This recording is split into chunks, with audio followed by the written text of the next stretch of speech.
বলা যাচ্ছে? জোর করে করা হচ্ছে। এই যে খেলা খেলতে বন্ধ করে দেওয়া হলো কেন? প্রতিবাদ হবে তাই বন্ধ করে দেওয়া হলো।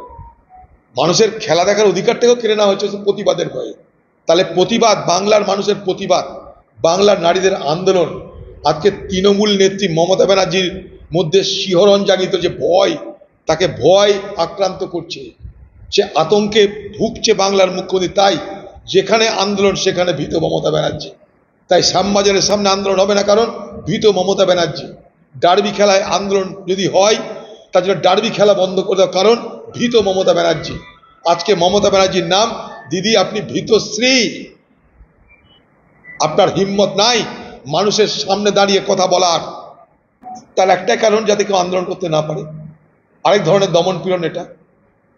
তারা কেউ হিংস্র আন্দোলন করেনি, তারা শান্তিপূর্ণ আন্দোলন করেছে। সেই শান্তিপূর্ণ আন্দোলন করার অধিকার সকলের আছে। শ্যামবাজারে একটা মন না, যেখানে খুশি সেখানে আন্দোলন হবে। আপনি এইভাবে আন্দোলন ঠেকাতে পারবেন না। এই আন্দোলন মানুষের মনের মধ্যে প্রতিধ্বনিত হচ্ছে, এই আন্দোলন মানুষের মনের মধ্যে প্রতিধ্বনিত হচ্ছে। শ্যামবাজার আরজি করার রাস্তায় নয়, হয়তো সেখান থেকে ভিড় হটে দিয়ে আবার তথ্য প্রমাণ লোপাটের চেষ্টা হবে।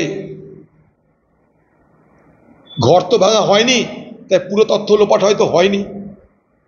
আন্দোলনকারীদের সরিয়ে দেওয়া মানে তাদের নজর থেকে শ্যামবাজার আরজিকরকে সরিয়ে দেওয়া।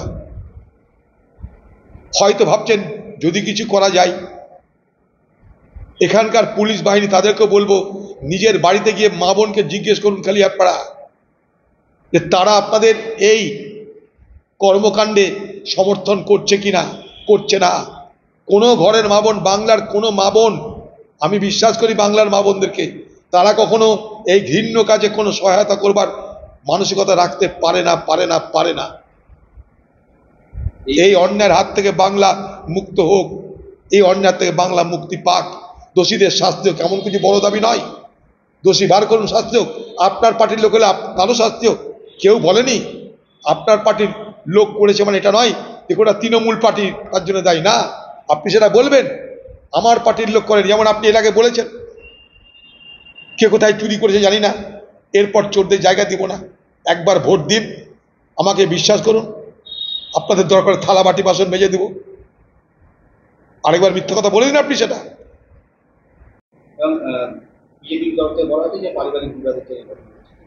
বিজেপির তরফে বলা হচ্ছে, তৃণমূল যে এই ঘটনা বলছে বিজেপির দিকে, বিজেপি বলছে এটা পারিবারিক বিবাদ। আমি জানি না, কোনো স্থানীয় ঘটনা তো জানি না। মমতা ব্যানার্জির দিকে